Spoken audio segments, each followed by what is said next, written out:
Welcome back to another episode of Hoops and Football. I am Shannon, your host. Alrighty, so I've done a few videos of trade scenarios. I think I've done 2 videos, but 6 players overall. So this one is kind of dedicated to one player, just because I haven't heard or had any of the other players that kind of coming ideas. So I've gone with Sam Flanders. So I know some people, if you are probably subscribed to mine, you're probably subscribed to the Big Talker Footycast. So they've also done a video before about Sam Flanders. There's talks with Rioli and Noble coming into the Gold Coast that he's not getting the ball as much. He was last year, he was playing as that halfback runner, and then he could switch into the midfield. And obviously, those 2 players are both elite runners. They've come in to pretty much kick him out of his spot, and I think he's now playing half forward, and he's still playing good, but I don't think he's happy playing forward. I think he likes the role of halfback, where he can use his dash and his kicking ability. And then he can also go midfield. So I wouldn't be surprised if maybe he does request a trade at the end of this year. I don't know about his contract. It's hard to find out players' contracts, lengths, and their money and all that stuff. It's quite private. You have to kind of hear from word from mouth. I haven't seen an app or know an app. If you guys do know a way for me to be able to search up players' contracts and how much money they're worth, how long they got left, please put in the comments below. I really, really would love that. It would make it so much easier to find.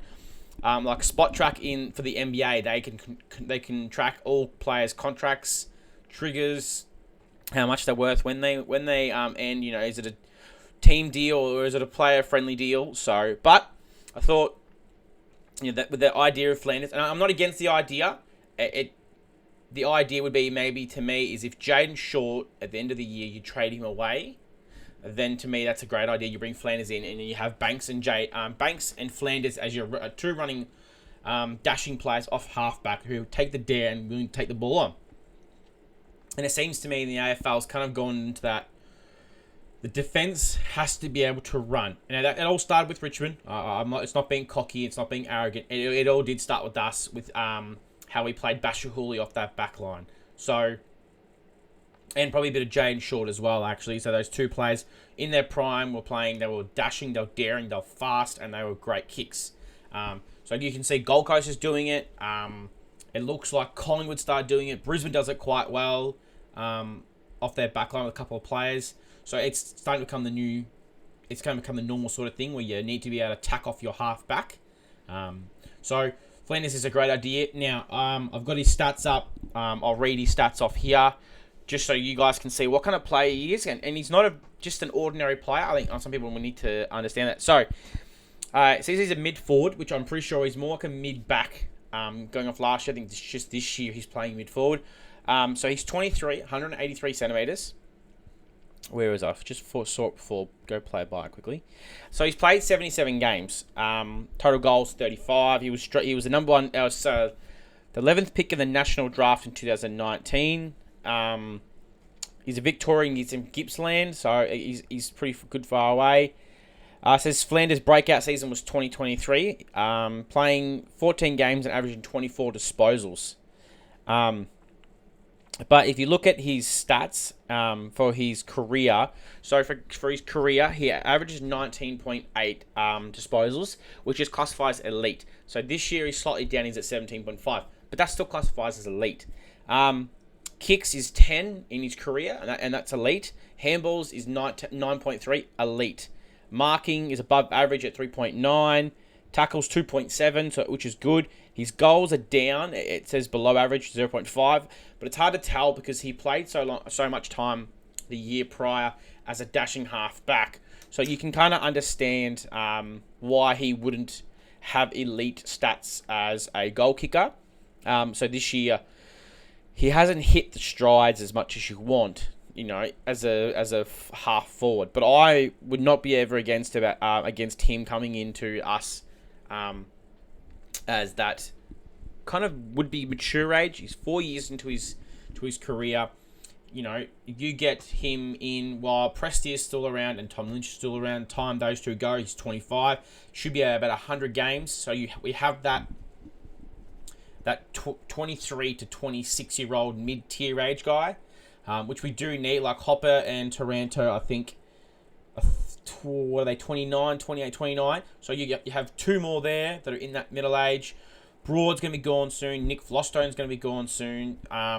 So we need to find, you probably don't have to pay overs. It's going to be hard because you're going to have to work out what to trade for him. And that's another probably thing we can talk about after. But I know everyone is all about getting youth in. But I feel like if we go too hard on youth, we'll end up like North Melbourne. If you look at North Melbourne, just now they've brought in 3 players that are older, a bit more age and experience to help out the younger guys. Look now, and we do have that now. You have the Taranto, Hopper, Toby Nankervis, Tom Lynch, Jaden Short, McIntosh. But those guys are going to be gone soon, so you're going to need to bring somebody else in to stay in to help when more younger players come in. If you bring him in, as in Sam Flanders, is what I'm talking about. If you bring him in 2 years' time, he's at 100 games. He's played up in Gold Coast. He can help your Taj, your Smiley, your Lawler to be around because he's done it for so long as well. And you can age him into the finals. And you could sell it on to me. You could sell Flanders on playing for Richmond. Hey, speak to the boys there. Speak to Dimmer. Dimmer will tell you what the club is like and how well we treat you guys and how big it is to play for a club like Richmond.